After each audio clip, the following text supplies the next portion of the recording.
All right, so it's week in the life of. We're starting on Saturday. I'm back at the mill, this really old building portion, the original mill that I've been working on for a while. You can see the side still has, not much has changed. So we showed in some other videos, we've been working on getting the shingles and stuff off and uncovering the original wood. So you can see we did that the other week. I took a little hiatus from doing some major work because I was working on the Merc. So I'm back here. Merc's going in the right direction, so I'm going to spend the weekend doing some other stuff.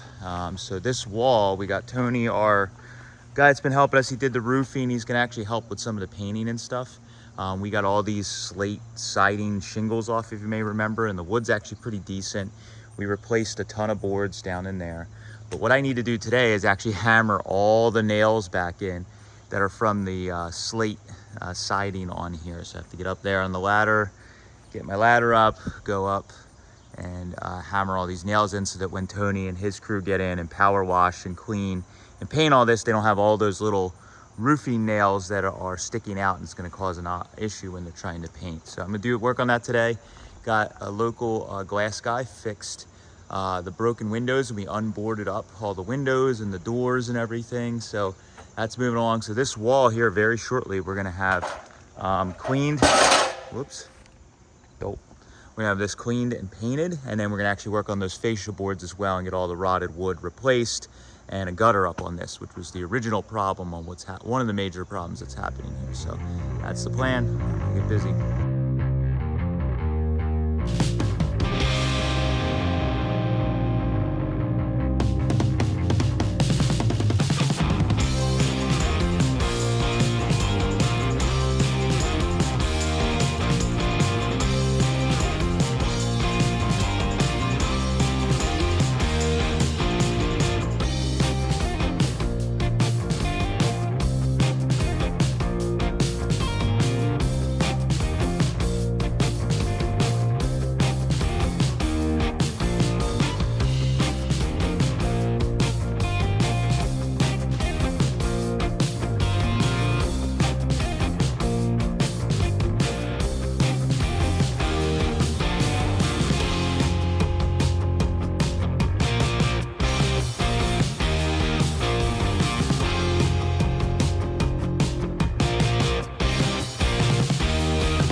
All right, so today is Tuesday. You guys saw some shots Saturday, Sunday. I started my week with working at the mill, starting on painting the what was going to be office now is going to be a paint and body supplies room that we're gonna be finishing up over there. The big theme for this week, as far as around the shop goes, is we're trying to clean up the aftermath of me doing the Merc for months and months. The floor looks the cleanest it's looked in a while. Yeah, we didn't film really yesterday, but Steve, Mike and I went picking somewhere we'll talk about in a few minutes.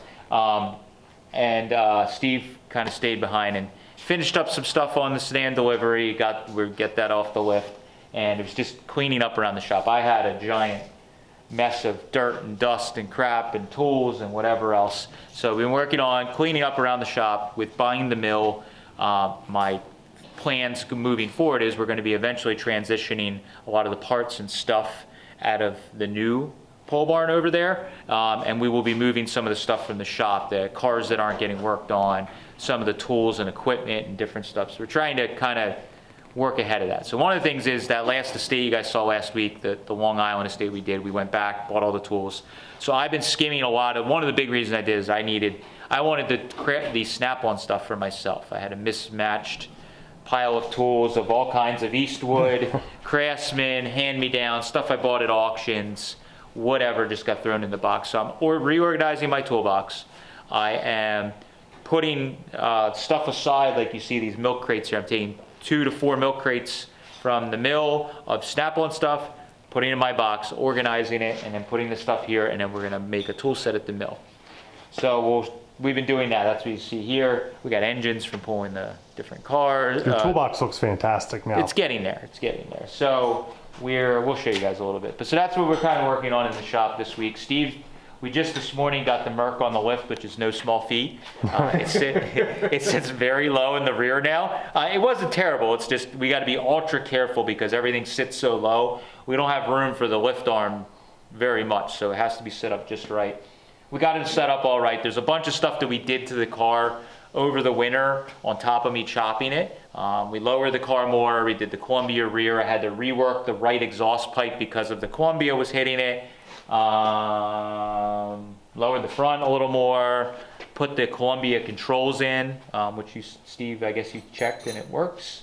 Yeah. I had pulled the can off and checked it with the car running. It works. Yep. So we just basically now, it's next week is the Wheels of Time show, so we're trying to get it ready. There's a bunch of little odds and ends stuff that we need to. 2 weeks. No, next it's week. Next weekend. It's next weekend. Not this coming weekend. Yeah, That's next week. why I said next week. Oh, okay. Yeah. We go on Sorry. next week, Thursday or Friday. Yeah. It's next week. We don't know what day it is. Yeah. I only just realized that it's next week last night. Yeah, Matt and I were texting. He goes, you know Wheels of Time is next week. I'm like, I just realized that like 2 hours ago as well. Yeah, so I had to be, we had to get this on the lift. So we're just basically trying to finish up all the last odds and ends, checking over the toe and stuff and different things that we messed with to make sure it's all good. I did drive it around town a little bit and it seems fine, but there's a lot of stuff when you drive, I'm sure people can relate. You have a car, you drive it forever, and you get used to some of the stuff that's not right. So the clutch on this car has grabbed at the floor. Only at the floor. Only at the floor for a very long time. And now that Chris and his wife put the interior in this, the carpet and the jute and everything they put underneath is just enough now that it's very hard to get the car in gear because now the clutch can't go as far down. So we got to adjust that and on and on. So that's what's going on, doing the Merc, working on that, making it, just fixing up any of the little odds and ends so that it's good to drive back and forth in the Tunji. Yeah, so we're, even here's some stuff. We're going to be selling a little bit of stuff. So like we got this Makita buffer in Long Island and all the tools. And I don't need it because I forgot I had a DeWalt buffer I've had for years that's over there. So we'll end up selling that. I have some Eastwood stuff that I either had duplicates or I got better stuff. So I'm just going to, I don't need 3 electric shears. I need like 1 good working one. So like some of this stuff we're just going to get rid of. Either offer it to friends for free like I do with a lot of my hand-me-down Eastwood stuff, or we'll just sell it at a flea market or something. I don't know. Anyways, so doing a little bit of my box. The screwdriver drawer isn't done yet. That is not done yet. This drawer looks fantastic. This drawer is getting there. It is there. This is my wrench drawer. This is just standard for right now, This right? is just standard, and actually there's more standard than this. I'm going to have to reorganize a bunch of stuff. So my top box, this box, I only had 1 wrench drawer originally, and now I'm going to need more wrench drawers because there's so much in here. But this is all standard, all snap-on stuff, except for this little cool little Eastwood tiny little ratcheting wrench set that I can't live without. So I kept that in there. But there's a bunch of stuff in here, but I'm gonna have to make a second drawer. That's kind of the hard thing. There's a lot of these specialty snap-on wrenches that it's like, I was thinking about just selling or getting rid of that I have in a crate somewhere around here of excess. Right behind you. Right there.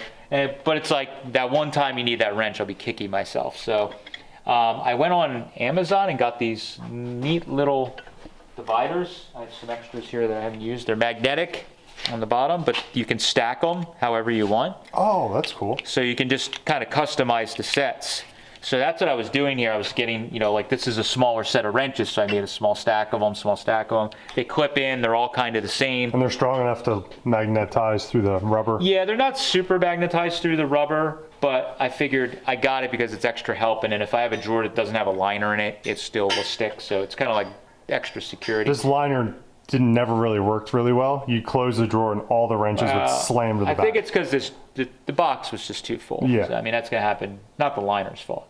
It's only meant to have like one set of wrenches laying like this. That's true. And Yeah. not, On I had top. it this deep of wrenches and junk. So that's this kind of setup. That's what I'm trying to do. So I'm going to probably make a second drawer and put some metric stuff and the rest of my standard stuff in there. I yesterday was working on doing all of my, this is like metric stuff I haven't addressed yet, but I was working on the standard stuff and ratchets and extensions and all that stuff. And there's some stuff like anybody's collection of wrenches and sockets and ratchets. Like I noticed there's some stuff missing, so I got to look at the boxes at the mill, but like I didn't see any 1/2 inch snap-on ratchets, so I kept my Eastwood one and a Craftsman one, but I may just upgrade to a snap-on one to make it a full set. But at least I'm not buying every tool, I'm just buying like the few things that are missing to fill the holes. I ordered some organizers on Amazon to stand.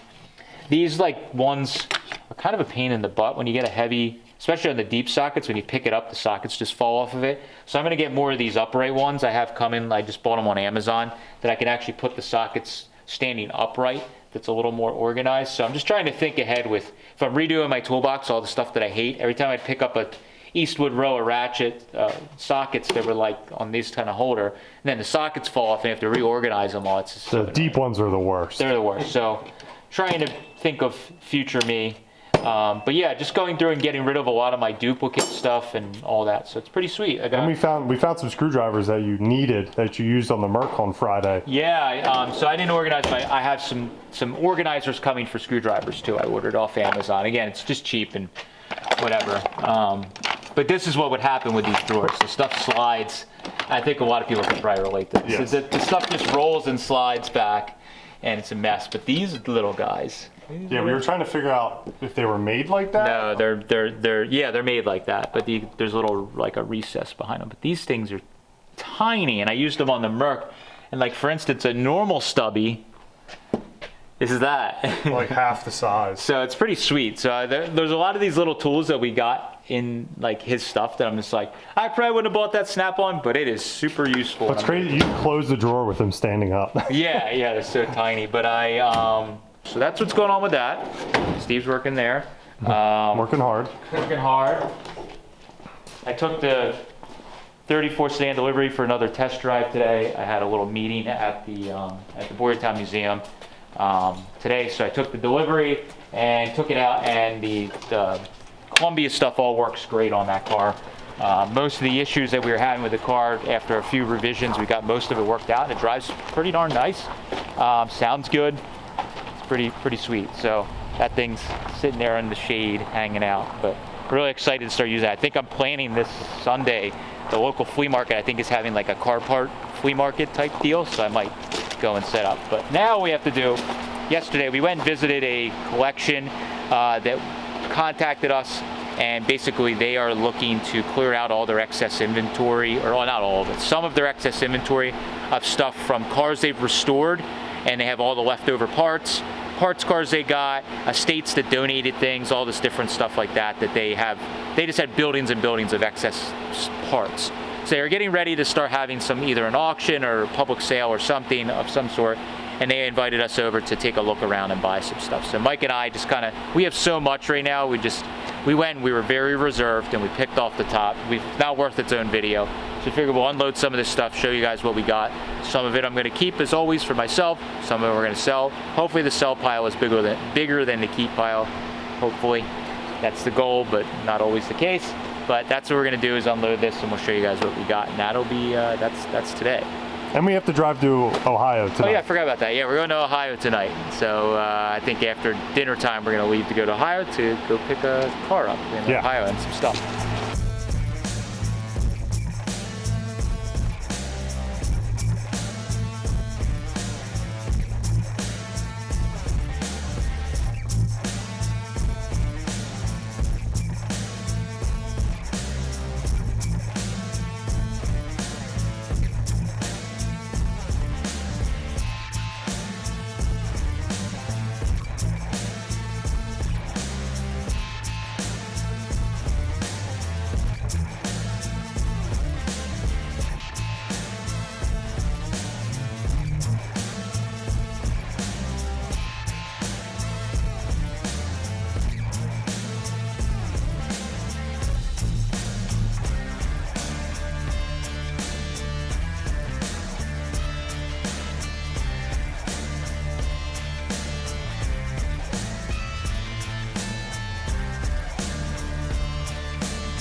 All right, so we got everything unloaded. We'll give you guys a little walkthrough of our bounty. This one's definitely quality over quantity, for sure.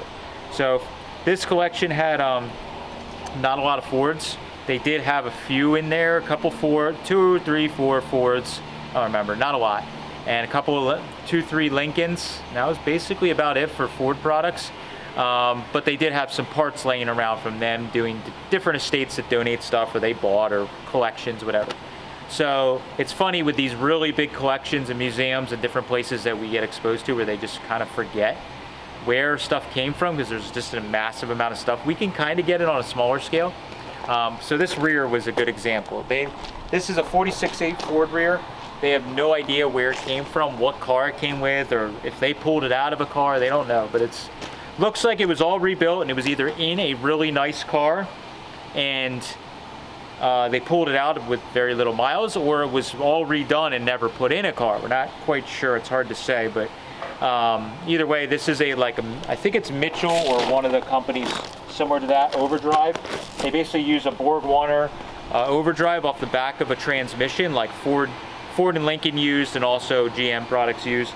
BorgWarner overdrive that bolted the back of the trans, and some people were making these kits where it's basically a modified torque tube with an adapter put on, and you run the overdrive. But the overdrive originally had a solenoid on most of the cars, and you would activate it electrically, I should say.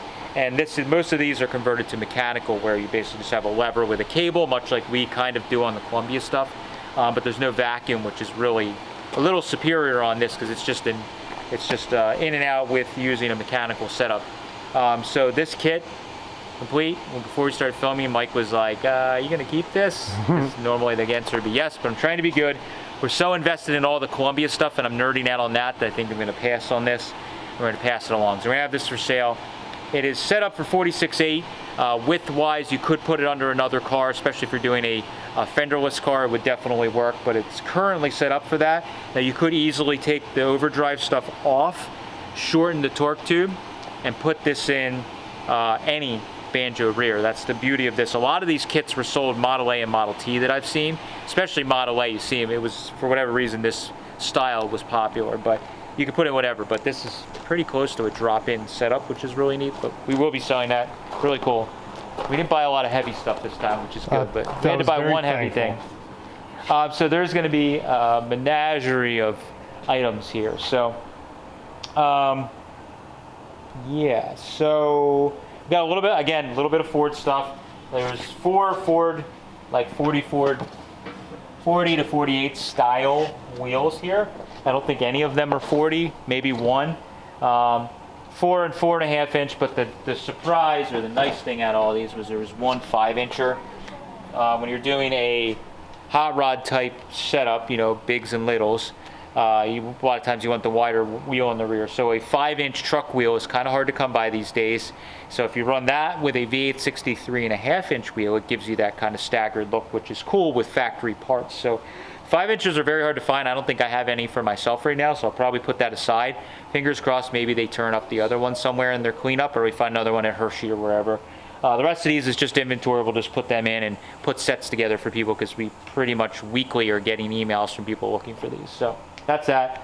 Again, truck oil pans with the removable bell housing, really good if you need to do a clutch or service or check anything that has removable bell housing. One of them is complete. No, none of them are complete. Neither of them are complete, which sucks. And they're missing the other half. We have one extra half, so we'll have one complete pan, luckily on the shelf. Yes. And the other one, we just have to wait for 3 to 5 years for that piece to show up. Whatever, we're playing the long game Yeah. here. So we have these oil pans. They're really desirable, and they're probably the best one for a 59 AB style flathead, I should say. This here is probably one of the most unusual things we found. This is a Motorola Clipper. It is a accessory aftermarket item. Kind of imagine something that would have been sold in the back of Popular Mechanics. I don't want to say Hot Rod, but more like Popular Mechanics, J.C. Whitney, those types of places. You would have seen these advertised or a lot of these type of things. So this is just a neat antenna I found with the clear red ball. I just have that. If I have a car with an antenna, that might be neat. But this is one of those things that's pretty cool, really cool, and it's more of a novelty, but it's good for, you know, the guys doing the customs, the bombs, the lowriders. This is kind of like a very, very cool statement piece. So I couldn't remember how these mounted, so Mike and I were kind of doing some research last evening. But basically, this is an antenna. So this piece would go through here and thread on. And this mounts on the roof of the car. Imagine kind of like the early Fords have the antenna on the peak, on the eyebrow or the forehead of the car. And this would meet and then mount, and then this actually attaches to it. Yeah, so this suctions to the windshield. It goes across the center of the cowl. But this piece here would sit, I guess. I have a photo I can drop in. They actually made a longer one too. That was the deluxe. Double ring. But basically this mounts on the top of the car, on the forehead. I don't know if I have this exactly correct, but I believe that's kind of correct. Yeah. Towards the back of the car. Yep. So very Airstream, Art Deco, I mean, as much as it gets. So this is a really kind of dumb, simple, but as you guys probably can imagine, most of these didn't survive because they always got broken. I mean, if this was on a car, it probably at some point would have got broken. Somebody trying to wash the car or do anything, it could have got broken. So to find one new in the box is... And we missed it at first when we were looking around. Yeah. And if you flip it the other way, I saw just this sitting and I went, I think I know what that is. Yeah, and this was bought at $30. $30 at a flea market somewhere. So that's a pretty good item. Maybe for sale. I'm still trying to decide. I love it, but I don't know if it's one of those things that's really neat on the shelf. I don't know if I'd ever run it on a car. It's really cool, but it's kind of kooky, so I don't know. I'm on the fence. We may sell it just because I'll probably never use it. I'm trying to be better about not having a ton of just random crap on the shelf that I won't ever use. Down here is some trim, hood trim, I believe, from a 37 Chrysler Imperial maybe. There was a bunch of boxes of leftovers. They must have restored one at some point. So there was some different trim pieces. Some of our thinking when we go to these types of scenarios to buy, we're looking at it a little differently than somebody that might be buying this stuff for the intended use. So a lot of the stuff we're kind of looking at it, much like that antenna, like we're more looking at the hot rod, custom, lowrider, bomb, that custom culture world. And this type of stuff, it all interchanges from the orphan cars and the more fancy cars, and guys are putting them on base model Chevys and Fords and different stuff like that to make your car, more custom and Art Deco looking. So this is stuff that we will sell. It may go back to somebody with 37 Chrysler, but there's also a good chance somebody may buy that stuff to put it on the hood for some sort of custom application. These here are, I believe, a set of reproduction, but we're not exactly sure. Probably reproduction. Based off the fasteners, I would assume. Yeah, either that or it was restored at some point, but I'm gonna guess. But it's nicely done. It's nice and heavy, but these are like the bubble skirts, like I have on the 39 Merc. I have them on the 38 convertible. They are just one of the really good look, and they fit a bunch of years. I think these were first available in maybe 40 on Ford, but then maybe even earlier. But they were like an accessories, but they're very, very popular in the customs. So there's a nice red painted pair of those there that were on something at some point. They made a comment that the kind of owner of all of the stuff that started the collection, he is kind of the opposite of the custom culture. He takes all the accessories and extra stuff off. So he takes skirts off. So they might have bought a car, had these skirts on it, and then they took them off because they didn't want them. So that's where some of this stuff might have came from, and that's why they were okay with selling it, because even like walking to the next thing here, these are 41. It's a 41 Dodge front bumper, but we got it mainly because of the cool overrider that's on it, and then we actually ended up finding some extras. It was what? There's one complete and then extra bits and pieces. Extra pieces there, and all these little bullet pieces that go on. So we bought these. We were discussing this with everybody, the gentleman that we were dealing with there. We're like, I don't even care about the bumper. The bumper's pretty rough, actually. It's split in the center. But it's like, we want the overrider portions because people are going to take these, then they'll modify some other car's bumpers and put them on, and it'll look super cool in the right application. So a couple of these, almost all of them need restoration. So you're not going to bolt this right on your show car, but if you have a survivor car or something that's a little rough around the edges, that could be pretty neat. These are 36 Airstream or Airflow, I believe. we figured out. I actually initially grabbed these because they've been re-chromed and they just looked like they could be cool for a custom application. I didn't really look at them that closely, and then we got them home and unloaded them. We saw that somewhere was written what they were, but also I noticed that both of the bumpers are curved like the same, and you think of the body on like an Airstream or an Airflow, very curvy. So I don't know if this will work on a Ford application I'd like, because usually the front bumper is a little more straight on those cars.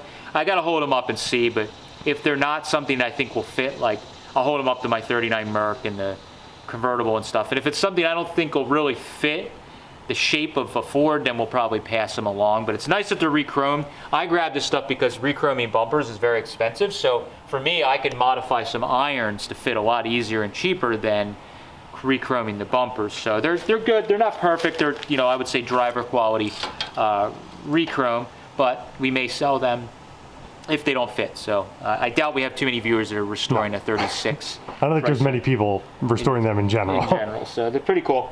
So they had a bunch of, again, with them restoring cars, a lot of times they're buying nice restored wheels already, or they're buying multiple wheels to get parts to then have a wheel recast and restored. So they end up with all these cores, is basically what we bought, is the leftover cores of the Banjo wheel. So these are mostly GM, Buick. There's a lot of Buick stuff I floating think these around. 4 are Buick. This, I found this is a Imperial, so like we said, the 37 Imperial, there was a little bit of parts. We'll show you some other neat stuff we found. This is a horn ring, has a little split in it, but it's usable for a driver. Most importantly, it has the horn button with a little piece of Bakelite trim that goes on, and then all the guts. This is the stuff that's really hard. So, like, why would you buy a broken horn ring? I'm thinking of all the Ford stuff. You know, you find a Zephyr steering wheel, you can find the wheel, but sometimes you're missing all the little pieces. So to have the springs and all the stuff is really important. I have a feeling somebody's going to buy this stuff just for that, not the horn ring necessarily. So we got that. These are all cores. They're all, I didn't, this one's taped up, but I'm assuming it's pretty bad if it's electrical taped up. Yes. This one's cool. This is a Nash. We looked all over and we could not find the horn ring. I really love this wheel. I would love to put this on some kind of custom. But the horn ring might be a little hard to find. Yes. So I don't know. I may hang this, save this one, and then I'll have something to look for at Hershey. Yeah, we did take a photo of one that they had in their collection. The restored one, yeah. So I think it's like a half round type horn ring. So I might keep an eye out. I always enjoy doing that at Hershey because Hershey has the little directory, so you can look and see who the Nash guys that sell a lot of Nash stuff is, and then you know, it can go look for them. But it's fun to have something to little treasure hunt to go for. So I may hold on to this just because it's so unusual and cool, 39 Nash, and save it for a rainy day. Maybe get it restored or do something myself. So pretty cool. Another unusual Ford part. They have a couple of 33 Fords in their collection. This must have just been a spare wheel or one that wasn't nice enough for a driver. It's actually pretty good. These are usually really, really broken. It just has a couple splits and a little chip there. Very usable. Very, very usable. And for whatever weird reason, I'm an oddball. I take my 32 to 34 wheels off immediately because I feel like if you're building a hot rod, why would you leave the stock wheel on? But it's become like a thing now with the traditional scene that guys are actually leaving cars 99% original and just putting a hopped up flathead and wheels and stuff. So we've been selling a lot of these 34 wheels. I'm happy because I put a Banjo or some kind of other wheel in it. So whatever. So that'll be for sale because I'm not keeping it. So we're to the good stuff. Some of the good stuff. There actually is some trim mixed in from the Long Island estate, so ignore that. That's all 38, 39 stuff that we didn't finish going through yet. Over here is a bunch of, again, orphan car or GM stuff. So there's a stack of these in bags of these 32 Buick taillight stands. I thought these were pretty cool. I think there's 2 or 3. I may actually hold on to one of these because it's kind of a neat universal item you could put on a Ford. And again, we were thinking different when we were there buying stuff. I see this and I'm like, I'm not necessarily thinking for a 32 Buick. Sure, we'll sell the extras, but I'm thinking selfishly for myself. I'm like, this is pretty cool. It's chrome. It's adjustable, so you can adjust the height of it up and down. And it just has these 2 little bolt holes to mount to the back of a tail. We don't have one here, but just a normal like barrel style tail light just bolts to it and sits off to the side. So I was like, I'll keep one. There's, I don't know, 4. Oh, there's taillight stands in here too. Oh, didn't even realize that. There's some chrome taillight stands. Pretty cool. So I'll keep one for myself just for the right car. It'd be kind of neat to put on. The rest of them will pass along. We got, these are 32 Buick marker lights, and they're super cool. We had 32 Packards, I think they were. They were similar, but way more decorative than this. They were like big bucks. So we grabbed these just because we know Art Deco marker lights, they can be desirable even for custom guys. So I have a feeling the same thing's gonna happen. These aren't gonna go necessarily to a guy restoring a 32 Buick. They're gonna go to a guy that's building some kind of neat Art Deco custom or bomb or lowrider, and they're gonna put these on it. But we got a lot. a bunch of sets of them all in pieces. These are all like the leftovers. So there's like trim rings and buckets and different stuff. So we'll put together as many usable sets as we can and then sell them off. I don't foresee myself running them, so we're probably gonna sell all of them because if I can't even think of a use for it, much like that antenna, I'm probably gonna sell it. As cool as it is to have a set of these on the shelf, I probably will never use them, not anytime soon. One single electro line, again, Art Deco fog light. I was hoping there was a pair, but there was only one, so we'll just offer it up for sale, and hopefully somebody else has a twin to it. Yep. Mike found these. I have a red set. I have never seen a black set, but these are cool little spark plug covers. I guess they're just accessory items again, like the JC Whitney, but they're super dried out. So like when I was touching them, they feel like they might fall apart when you take them apart. So I may try soaking them in like Marvel Mystery Oil. I don't know. Maybe there's some plastic rejuvenate stuff, but either that or maybe some Armor All. Just soak them in a tub of Armor All and see if it'll hydrate them. But I love when we do these picks. I just like pull stuff and set it aside, and as we go through it, I'm like, oh yeah, I found this for you. I'm like, ooh. And it just is one of those cases where they just sat. These are probably from the 50s. They sat for so long that the rubber started getting dried. The ones I have are still really soft. But either way, if I could save them, I'm going to try. If not, there's nothing we can do. But they're really cool. I'd definitely use them on a car. All right, so this is a little, before we go on to the next stuff, a little brake on, like a parking brake light. I believe that's Buick. I've sold an NOS one of those one time. Oh, that's cool. It's got the little switch on the back. Just a neat random pieces. So there was a lot of Buick stuff in this collection. Some of this stuff actually that they had came from a collection, private collection, that we were actually buying from years ago, and then they kind of bought a big portion of it. We just hand-picked some stuff for ourselves and to sell. And then they bought a big portion, and a big portion of it went to auction. So it's funny because literally this is stuff that we probably touched, and we bought. If you bought Buick taillights from us like 2 years ago, that's where all those came from. We had like a ton of them. And they had a ton, and then they're going through and they're like, we have 6 extra sets for every car. Why do we need 20 sets? So I'm going to take 2 really nice ones. I'm going to go right on there because mine are chipped and gross and terrible. So as always, we upgrade our own stuff. So cool, we got a bunch of NOS lenses and stuff, and then some complete ones. These are kind of hard. Oh, these are really nice. These are kind of hard to find. The buckets get all rusty and crusty and whatever. This part's were really hard to find. Yeah. The bucket for that light is always missing. Yeah, so having all these will be great. I think I have a pretty nice spare set. I'm going to check this set here that's complete against mine because I don't even know if I have like those cool little brackets. Yeah, I don't know. And that was just a piece of seal. I was like, they didn't break. But like always, I'll upgrade. If this set's better than what I have, I'll probably just steel wool them and put them in my case and swap them out. I know I have spares. I saved some NOS spare lenses for myself from that last time we were buying Buick stuff. So that's something that would be for sale. These are cool. I think I have a set saved, but I don't know if I have the chrome trim.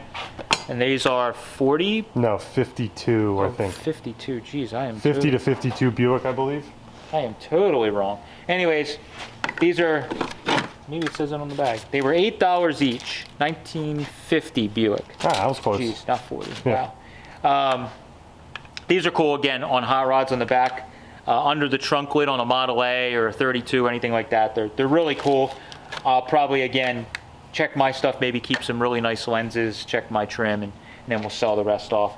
These are, Mike grabbed these. These are, I don't know what year. They're just ashtrays. Oh, it says 4950. They're just NOS Buick ashtrays. You just grab them just because, for funsies. NOS GM parking Viewfinder. Viewfinder, geez. Stoplight finder. Yeah. But viewfinder, these are cool. It's neat that it's in the box.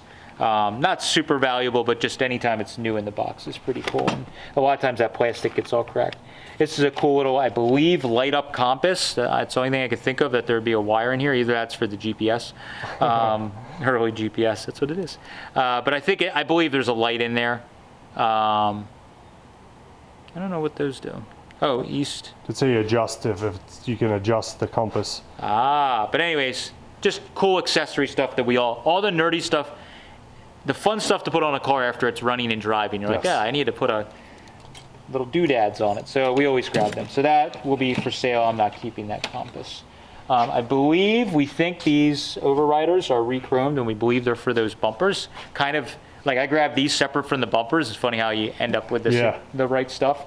So those are sitting there. If they go with the bumpers, they obviously will stay with the bumpers.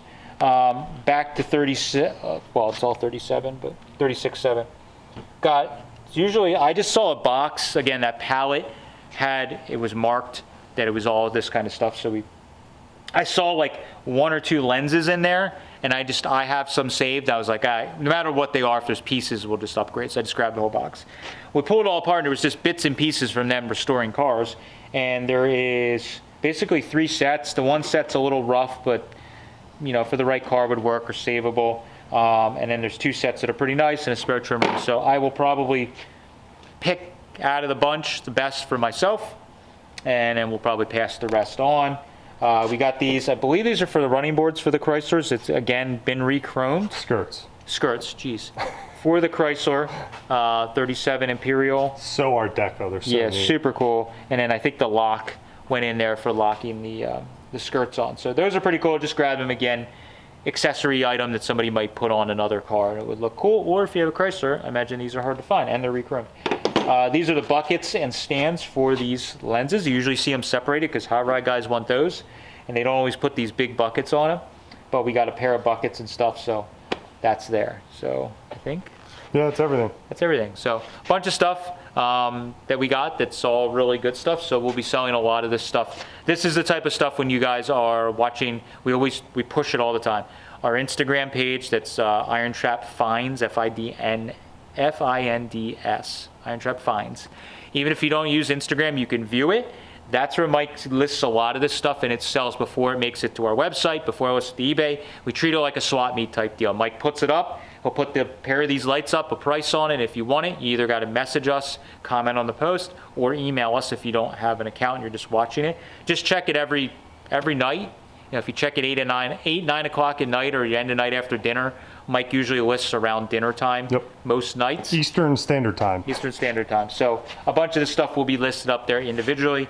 As always, not to do sales pitch, if you're interested in something that you saw in this video, send us an email, irontrapgarage@gmail.com, and we will do our best to get with you. Sometimes the stuff sells right off this video, so you got to act fast if it's something you want. So that was today's adventure. Now we're going to try and put some of this stuff away, and then Mike and I are going to clean up and get ready to hook the trailer up and head to Ohio for our next adventure, which is tomorrow. And we still got the rest of the week. Yes. Crazy, but that's what we're going to do. Always something, Matt. Yep, if only we could afford a nice new trailer like all the real YouTubers. Shitty trailer, things falling off of it at 9 o'clock at night on the Pennsylvania Turnpike. Luckily, traffic's pretty light today. So we're jamming some sheet metal screws in because we don't have a screw gun with us. With our stubby screwdriver. Whatever we found. But I think my repair is going to last us for 1,000 miles or so. Okay. This thing made such a noise when it ripped out. I heard it in the cab doing 80 miles an hour. Just another day. Yep. Piss poor preparation. Story of my life. Hey, I had screws and a screwdriver. We were prepared. True. So we found ourselves in Ohio. Yeah, we're in Ohio, and this is a barn find that got moved from the barn because the barn got sold and moved literally across the field to the house here. And there's a 34 5-window coupe, old hot rod.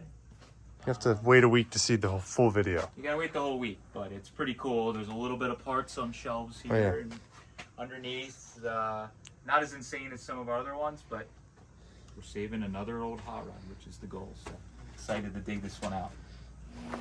All right, today is Thursday. Made it home safe last night. Got home around 10 o'clock, so not a terrible trip. We need to unload. I think we're gonna work on getting unloaded, bolting all the fenders, hood and grill, everything back on it, and just cleaning the car. And it should present a lot better than it does now because it's just covered in dirt and grime. Gotta clean out the inside, go through some of the parts, see what's here, see what's missing. I do know for a fact we are missing the rear coupe window garnish molding, but I think that's the only thing we're like majorly missing. The rest of the parts seem to be there, but we have to go through it, unload the stuff. We got some small block and big block Chevy parts I need to go through today and kind of see what's there. We're not really sure exactly what it is, but they look good, so we grabbed them. So I'm going to work on that today. I'll pull this forward, start unloading, and we'll bolt it together and see how it looks. But it was a lot of driving the last couple of days, so let's get to work. All right, so in between unloading, Matt's doing some welding on a part from the Merc. I need to pull my distributor out. I see the 7/16. Is it about 1/2 inch? I think it's the one under your arm. Does it have a 7 and a 16 on it? Thank you, sir. I'm gonna pull my distributor out. I think I need to add a vacuum advance, but I also need to, adjust the timing. I think with the Pedronics, I have the timing adjusted. Not great. And part of the problem with how it's driving lately is what are you doing? is with how the timing is adjusted in the housing. So it's easier to do it off the car. So pull it off real quick, adjust it, and then I need to add a vacuum line from here up to here on my intake to set up the vacuum advance, because it's not set at all right now. All right, where are the bolts? Can I see this 1/2 inch?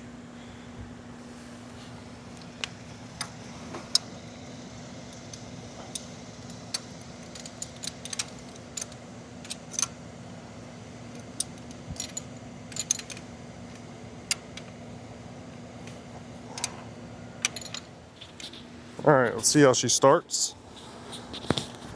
Timing, we added the vacuum advance as well. Also put a gasket on the distributor that was missing.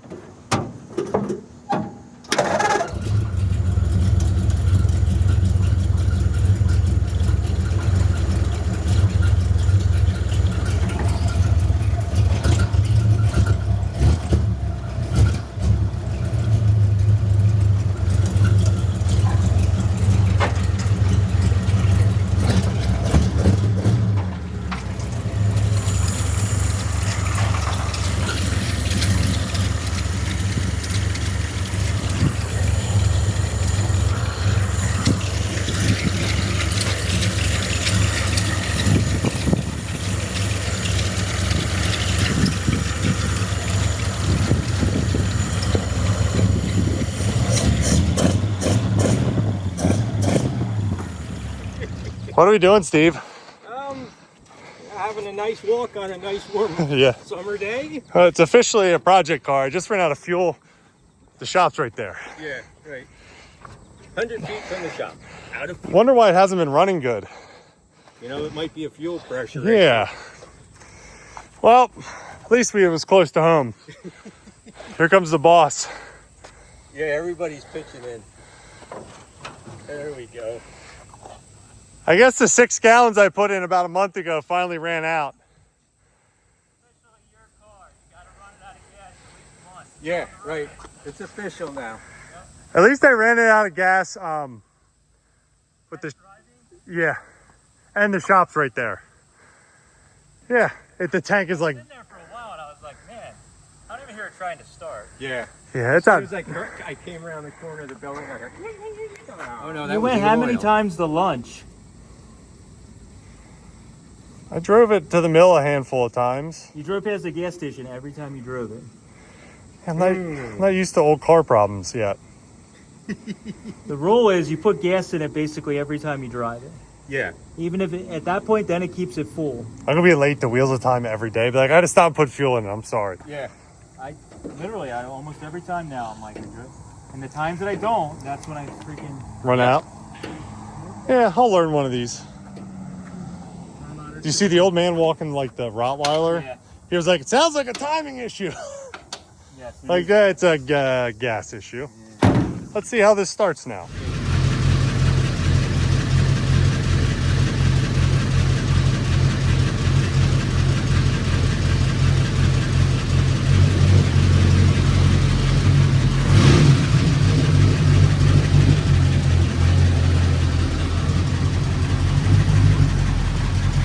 Plenty of room. There you go, that's good.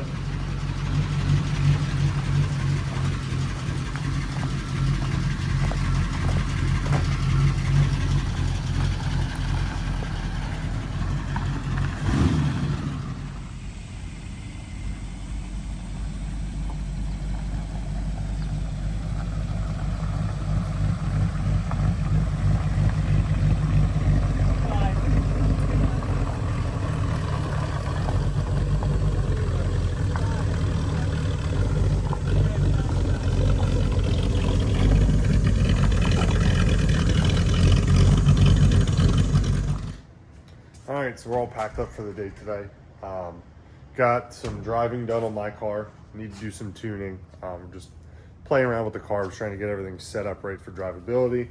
It leaks a bunch of oil from the oil pans, so I don't know if we're going to get to it before Wheel of Time next week, but I'm hoping if we have time we can drop the oil pan and see what's going on. But it leaks a lot of oil. There's just like a line, the loop. I took like 4 laps today, and there's just a line of oil everywhere. So I got to figure out something with that. Either the oil pan gasket's no good, or it doesn't have a rope seal in the front timing cover. We'll see.